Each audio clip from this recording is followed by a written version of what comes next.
લોકોને વિચારવું પડે કે આજે નાસ્તામાં શું બનાવું, પણ આપણા ગુજરાતી લોકોને વિચારવું જ ના પડે, કારણ કે આપણી રેસીપીમાં વેરાયટી જેટલી બધી છે ને કે તમે નાસ્તો રોજ અલગ અલગ બનાવીને ખાઈ શકો છો. તો આજે હું તમારા માટે લઈને આવ્યો છું રવાના ઇન્સ્ટન્ટ ઢોકળાની રેસીપી.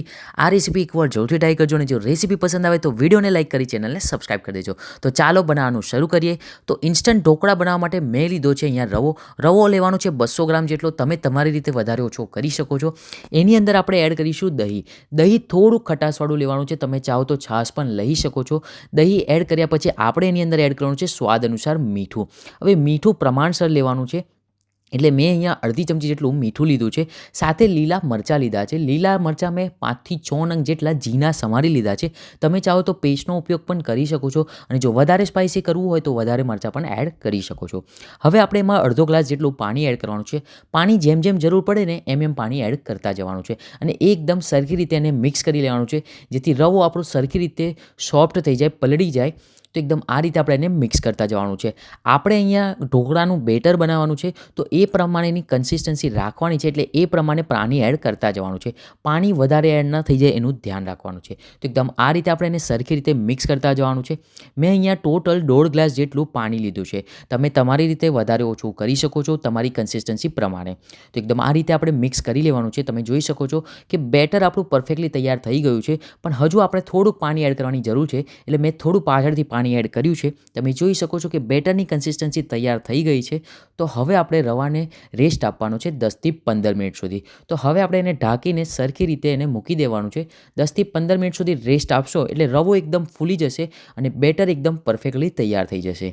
તો તમે જોઈ શકો છો 10 થી 15 મિનિટ થઈ ગઈ છે અને આપણું બેટર તૈયાર થઈ ગયું છે. તો એકદમ ઘાટું બેટર છે, તો આપણે એમાં થોડુંક પાણી એડ કરીને એને કન્સિસ્ટન્સી થોડીક પતલી કરવાની છે. તો એકદમ આ રીતે આપણે થોડુંક પાણી એડ કરી લઈશું અને ફરીથી એને મિક્સ કરી લેવાનું છે, જેથી આપણું બેટર બનીને તૈયાર થઈ જાય. તો તમે જોઈ શકો છો કે ઢોકળાનું બેટર બનીને તૈયાર થઈ ગયું છે. તો એકદમ આ રીતની કન્સિસ્ટન્સી રાખવાની છે ઢોકળા બનાવવા માટે. તો બેટર બનીને તૈયાર થઈ ગયું છે. હવે આપણે આ બેટરને તમે ફ્રીજમાં મૂકીને પણ રાખી શકો છો. એટલે મેં જેટલું યુઝ કરવું હોય ને એટલામાં તમારે સોડા કે ઈનો નાખવાનો છે. તો મેં અહીંયા એક બાઉલમાં થોડુંક બેટર કાઢી લીધું છે.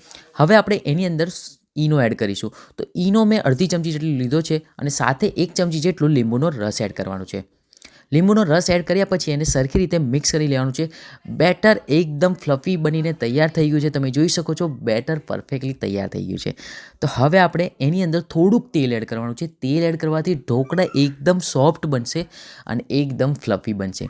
તો બેટર બનીને તૈયાર થઈ ગયું છે. હવે આપણે બીજી બાજુ સ્ટીમરને સ્ટીમ કરવા માટે મૂકી દેવાનું છે, અને સાથે સાથે ઢોકળાની પ્લેટને ઓઇલ કાં તો બટર વડે એને ગ્રીસ કરી લેવાનું છે. તો એકદમ આ રીતે આપણે એને ગ્રીસ કરી લઈશું, જેથી આપણા ઢોકળા નીચે ચોંટી ના જાય એટલા માટે.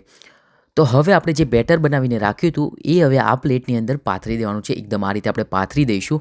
તો ઢોકળા આપણા ફૂલશે તો એ પ્રમાણે બેટર એડ કરવાનું છે, નહીં તો પછી એ વધારે બહાર આવી જશે, પ્લેટની બહાર નીકળી જશે.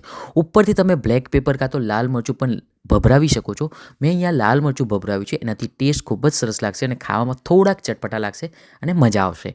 તો સ્ટીમર સ્ટીમ થઈ ગયું છે. તો હવે આપણે જે ઢોકળાની પ્લેટ તૈયાર કરી હતી એને આપણે સ્ટીમરમાં સ્ટીમ કરવા માટે 7 થી 8 મિનિટ સુધી એને સ્ટીમ થવા દેવાનું છે. ગેસની ફ્લેમ સ્લો ટુ મીડિયમ રાખવાની છે, હાઈ નથી રાખવાની. તો એકદમ આ રીતે આપણે એને ઢાંકીને સ્ટીમ થવા માટે મૂકી દેવાનું છે. તો બીજી બાજુ હવે આપણે ઢોકળા માટે ચટણી તૈયાર કરીશું. તો ચટણી બનાવવા માટે મેં લીધા છે ધાણા, સાથે સાથે લીલા મરચાં લીધા છે 4 થી 5 નંગ જેટલા. મેં અહીંયા આલુ સેવ લીધી છે. તમે ચાહો તો બેસનની કોઈ પણ સેવ લઈ શકો છો. 1 ચમચી જેટલું દહીં, અડધી ચમચી જેટલું જીરું, સ્વાદ અનુસાર મીઠું, એટલે કે અડધી ચમચી જેટલું મીઠું, અને થોડુંક પાણી એડ કરવાનું છે, અને મિક્સરમાં એને ક્રશ કરી લેવાની છે. તો તૈયાર છે આપણી ઢોકળાની ચટણી, એકદમ લીલી લીલી છમ. તો બીજી બાજુ ઢોકળા સ્ટીમ થઈને તૈયાર થઈ ગયા છે. તો એકવાર આપણે એને ચેક કરી લઈશું. તો ચપ્પાની મદદથી ચેક કરી લેવાનું છે. જો ચપ્પા પર કશું બી ચોંટી જશે તો તમારા ઢોકળા થોડા કાચા રહી ગયા છે. એને થોડી વાર માટે વધારે થવા દેવાના છે. તો ઢોકળા બનીને તૈયાર થઈ ગયા છે. ઉપરથી આપણે સિંગ તેલ એડ કરીશું. સિંગ તેલથી એનો ફ્લેવર અને એનો જે સ્મેલ આવશે ને ખાવાની મજા જ પડી જશે બોસ.